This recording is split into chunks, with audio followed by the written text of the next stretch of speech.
What's up, heroes? Bearded Vegeta here, and in today's video, we're going to do a breakdown of Season 3, Episode 15 of My Hero Academia, The Test, as well as the My Hero Academia 2 Heroes movie has gotten a release date in North America. Stick around to the end of the video, and we'll break down that as well. First off, if you're not a subscriber, consider going big bang on that button so you never miss another My Hero Academia video. Don't be Yamcha. Subscribe to a Real Saiyan. Let's get into it. So we actually got a little bit of recap from last week's episode. We got a little bit more explanation with Deku and his Gamma armor, which is giving him protections on his shin and his feet, obviously allowing him to be able to do more kicks with the shoot style. Then we move on to see a little bit more of the dorm life, specifically the girls discussing what they've been doing and how their powers have been progressing. But really interesting in this episode is that we get to see, my ship. I know that I'm shipping Uraraka, hardcore falling for Deku. And again, we already suspected this.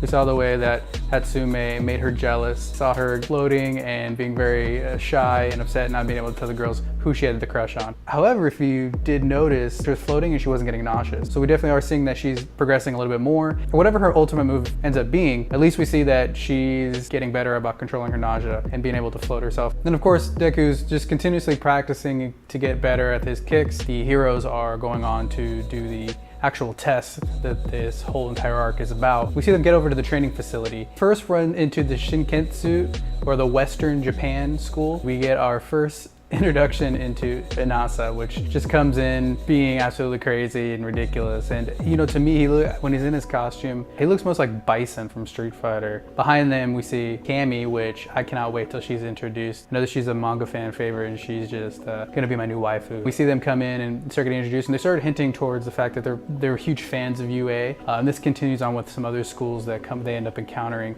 They just keep coming up to them and keep giving them props and talking about their specific powers and how they've been watching the sports festival. So you sort of hint that something fishy is going on. We do get the introduction to Joke, her relationship with Izawa is, to see the dynamic of her, just like marry me. He's constantly turning her down. It's super funny. That dynamic is pretty fun and interesting because everyone deserves love. She obviously hints that that Izawa didn't kind of warn his students about something, and then we end up finding out a little bit later. But with all the schools being able to see UA students on television, they got to see all of their powers and their weaknesses ahead of time, which puts them at a huge disadvantage and actually puts all the other schools in a big advantage because none of the UA students know any of these other schools' students' quirks. So we end up seeing Deku really does realize this right away, and he gets all the other students together and he forms a plan, all of them to stick together in order to be able to defend themselves better. Well, obviously Bakugo goes off on his own because he's a hothead. He's got to fight by himself, prove, and he doesn't work well with teams. Todoroki go off by himself because he says that his powers don't work well in groups. All of those schools end up attacking them, but we do see Deku be able to do his shoot style kick, knocks a lot of the balls away. See the other heroes too kind of knock down the ball. So just initially we're seeing them being able to work together. If a lot of them are going to be eliminated because we found out that even though there's 1,500 students that are going to be participating for the exam, they're only going to actually be taking about 100 or so. So really,